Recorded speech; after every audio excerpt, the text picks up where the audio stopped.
सोनपुर नाम का एक शहर था। वहाँ पास एक पति और पत्नी रहा करते थे। उनके एक बेटा और बेटी थे। दोनों खुशहाल जीवन जी रहे थे और वक्त के साथ बूढ़े हो गए और दोनों गुजर गए। इधर पास उनकी जो बेटे थे अब शादी कर लिए। उनकी पिंकी नाम था उनकी बहन का। तो शादी हो गई तो उसकी भाभी आ गई पिंकी की, और सारा काम तो पिंकी को ही करना पड़ता था क्योंकि उसकी मम्मी भी नहीं थी और भाभी थोड़ी चालाक टाइप की थी।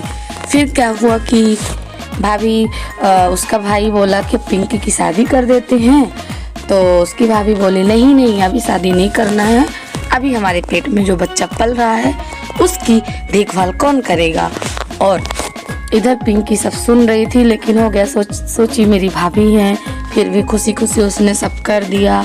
भाभी की सेवा की और बच्चे भी बड़े बड़े हो गए और भाभी का काम निकल गया। तो भाभी अब 5 साल बाद बोलती हैं कि चलिए अब पिंकी की शादी करते हैं। इधर पिंकी के लिए लड़का सब ना कर देते थे, क्योंकि पहले जब टाइम था शादी का तब तो उसकी भाभी अपना काम निकलवा रही थी, शादी नहीं की। इसी तरह एक दिन रात में भैया और भाभी उसके बोल रहे थे कि पिंकी हमारे लिए बोझ है, लेकिन उसका खर्चा तो हमें उठाना पड़ेगा। लेकिन उसकी जो मतलब मम्मी थी सारी ज़मीन भाई के नाम ना करके पिंकी के नाम किया था, इसलिए हमें पिंकी का खर्चा तो उठाना पड़ेगा, उसका भाई बोल रहा था।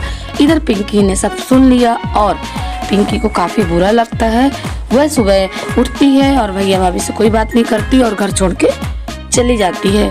इधर भैया और भाभी हो गया, वो तो चाहते ही थे कि चली जाए, और पिंकी चली जाती है। बहुत भटकती है, एक जॉब मिलती है, वहाँ एक लड़का भी मिलता है और उसकी भी बीवी नहीं थी। दोनों की दोस्ती होती है, धीरे धीरे उनमें प्यार होता है और शादी हो जाती है। वो लोग खुश रहने लगते हैं और पिंकी मन ही मन सोचती है कि काश मेरी माँ होती, माँ जैसा कोई नहीं। धन्यवाद।